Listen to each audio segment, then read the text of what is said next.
আচ্ছা, বিশ্বাস আর অন্ধবিশ্বাসের মধ্যেকার লাইনটা ঠিক কতটা পাতলা? কিভাবে ভালোবাসার একটা ধর্ম কখনো কখনো কারো কারো হাতে ঘৃণার হাতিয়ার হয়ে ওঠে? আজকের এই আলোচনাতে আমরা ঠিক এই বিষয়টাই দেখব। বিশ্বাসের চারপাশে জন্মানো সেই আগাছাগুলোকে খুঁজে বের করব আর বোঝার চেষ্টা করব এই জট থেকে বেরোনোর উপায়টা আসলে কি। চলুন শুরু করা যাক। আলোচনাটা শুরুই করছি অনলাইনে পাওয়া একটা ব্যক্তিগত মন্তব্য দিয়ে। আমার একটা ভিডিওর নিচে একজন এই কথাগুলো লিখেছিলেন। দেখুন, এই ধরনের মন্তব্য হতাশাজনক তো বটেই, কিন্তু এটাই আজকের আলোচনার জন্য একটা দারুণ প্রেক্ষাপট তৈরি করে দিয়েছে। চলুন দেখি, বিশ্বাসের সাথে এই যে গোঁড়ামির সংঘাত, এটা ঠিক কোথায় আর কেন তৈরি হচ্ছে। আমাদের প্রথম সেকশনের নাম ধর্মের আগাছা, আর নামটা থেকেই আশা করি বোঝা যাচ্ছে এখানে আমাদের ফোকাসটা কিন্তু মূল বিশ্বাস বা ধর্ম নয়, বরং এর চারপাশে জন্মানো সেই অন্ধ অনুসরণ আর গোঁড়ামির আগাছাগুলো, যেগুলো ধর্মের আসল সৌন্দর্যকেই দিন শেষে ঢেকে ফেলে। একটা দারুণ ব্যাপার কি জানেন, আজকাল অনেকেই কিন্তু ধর্মের দিকে ঝুঁকছেন। এটা নিঃসন্দেহে একটা খুব পজিটিভ পরিবর্তন, কিন্তু এর সাথে একটা বিপদও লুকিয়ে আছে। বিপদটা হলো, অনেকেই মূল উৎস মানে কোরআন সেটা নিজে পড়ে গবেষণা করার বদলে কোনো একটা নির্দিষ্ট গোষ্ঠী বা ব্যক্তির ব্যাখ্যাকে অন্ধভাবে মেনে নিচ্ছেন। আর এর ফলে যেটা হচ্ছে তা হলো এক ধরনের বলা যায় সেকেন্ড হ্যান্ড বিশ্বাস, যা প্রায়ই মূল শিক্ষা থেকে অনেক দূরে সরে যায়। আর সবচেয়ে অবাক করা বিষয় হল, স্বয়ং কোরআনই কিন্তু এই অন্ধ অনুসরণের বিরুদ্ধে কথা বলছে।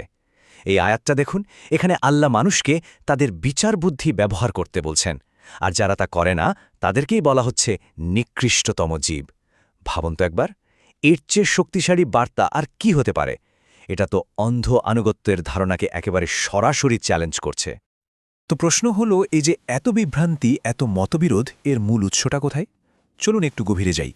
এর মূলে রয়েছে হাদিসের এক বিশাল সাগর, হাজার হাজার, এমনকি লক্ষ লক্ষ টেক্সট, যা প্রায়শই স্ববিরোধী আর তথ্যের এক বিশাল জট তৈরি করে।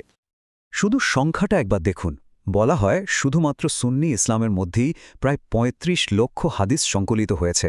এই বিশাল সংখ্যাটাই তো মাথা ঘুরিয়ে দেওয়ার মতো, তাই না?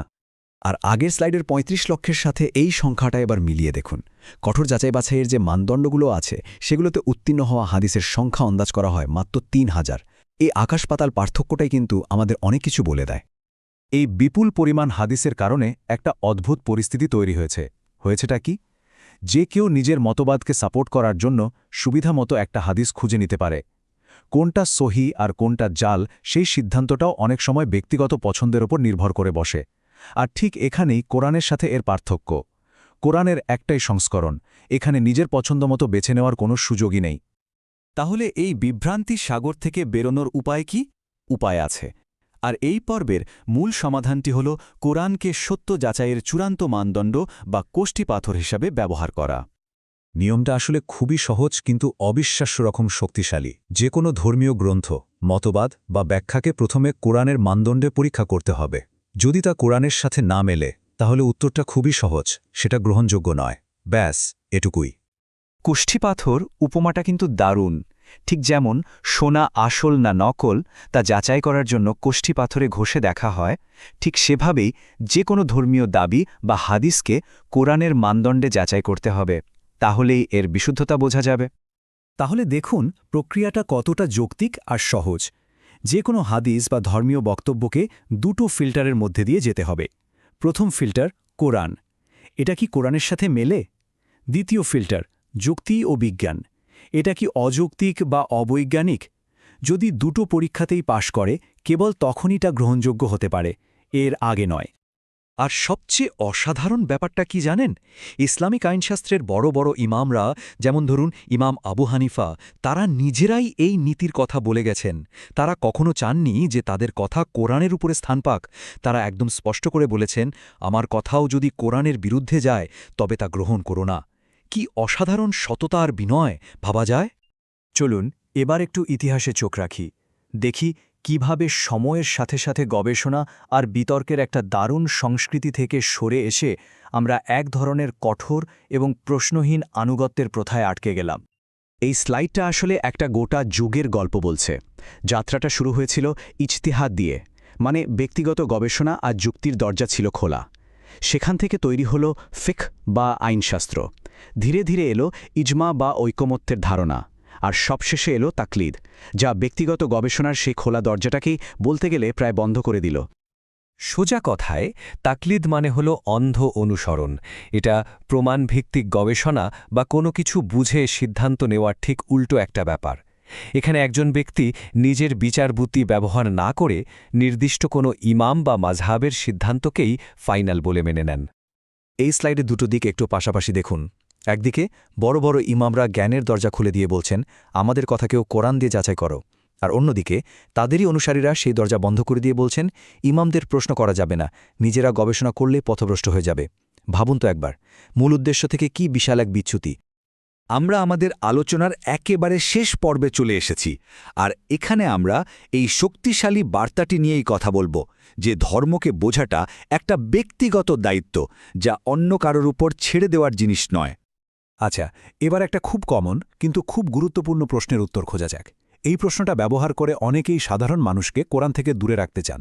তারা বলেন, আরবি ব্যাকরণের বিশেষজ্ঞ না হলে কোরআন বোঝা সম্ভব নয়। কিন্তু এই দাবিটা কি আসলেই সত্যি? উত্তরটা হল একদমই না। আজকের এই ডিজিটাল যুগে এই ধারণাটা একেবারেই অচল। আমাদের হাতে কিং ফাহাদ কমপ্লেক্স বা ইসলামিক ফাউন্ডেশনের মতো প্রতিষ্ঠানের করা বিশ্বমানের অনুবাদ আছে। এগুলো কোনো সাধারণ অনুবাদ নয়, বিশেষজ্ঞ আলেমদের দিয়ে করানো। আর যদি একাধিক অনুবাদ মিলিয়ে পড়া যায়, তাহলে তো মূল বার্তাটা আরও পরিষ্কার হয়ে ওঠে। কোরআনের নির্দেশনা বোঝার জন্য আপনাকে ভাষাবিদ হতে হবে না, শুধু একজন চিন্তাশীল পাঠক হলেই চলবে। সুতরাং দিনের শেষে মূল কথাটা খুব সহজ। যে কোনো ধর্মীয় বিধান বা ফতোয়া শোনার পর নিজেকে শুধু একটা প্রশ্ন করুন, এই কথাটা কি কোরআনে আছে? এরপর সে সম্পর্কিত আয়াতগুলোর অনুবাদ নিজে খুলে দেখুন। কাউকে অন্ধভাবে অনুসরণ করার কোনো দরকারই নেই। আমরা আমাদের আলোচনা শেষ করছি কোরআনের এই আয়াতটি দিয়ে, যা এক কথায় গায়ে কাটা দেওয়ার মতো। এখানে বলা হচ্ছে, পরকালে মানুষের সবচেয়ে বড় আফসোস হবে এই যে যদি আমরা শুনতাম অথবা বিবেকবুদ্ধি প্রয়োগ করতাম। তাদের আফসোসটা হবে জ্ঞান ব্যবহার না করার জন্য। এর থেকেই বোঝা যায় বিশ্বাসের যাত্রায় ব্যক্তিগত দায়িত্বটা কতটা গুরুত্বপূর্ণ। এই আয়াতটি আমাদের ঠিক সেটাই মনে করিয়ে দিয়ে যায়। তো শেষ পর্যন্ত পুরো আলোচনার সারমর্ম কি দাঁড়ালো? বিষয়টা এসে পড়ে ব্যক্তিগত দায়িত্বের উপর। অন্য কেউ একটা তৈরি ফর্মুলা দিয়ে দেবে, আর সেটা অন্ধভাবে মেনে নেওয়ার দিন শেষ। এখন সময় সরাসরি কোরআনের সাথে সংযোগ স্থাপন করার। তাই যে কোনো ফতোয়া, যে কোনো বিধি বা যে কোনো আলেমের কথা শোনার আগে বক্তা বলছেন, নিজেকে শুধু একটা সহজ প্রশ্ন করতে, 1 মিনিট, এই কথাটা কি কোরআনে আছে? আর এই আলোচনা শেষে এই একটা প্রশ্নই হয়তো আমাদের সবার জন্য থেকে যায়, বিশ্বাস এবং অন্ধবিশ্বাসের মধ্যে আসল পার্থক্যটা ঠিক কোথায়? এই প্রশ্নটা যেন আমাদের প্রত্যেককে একটা ব্যক্তিগত যাত্রার জন্য আমন্ত্রণ জানাচ্ছে, যে যাত্রার গন্তব্য হল বিশ্বাসের মূল উৎস, আর যার চালিকা শক্তি হবে নিজের যুক্তি ও বুদ্ধি, অন্য কারো অন্ধ অনুকরণ নয়। ভিডিওটি লাইক করুন, একটি মন্তব্য করুন এবং সাবস্ক্রাইব করতে ভুলবেন না।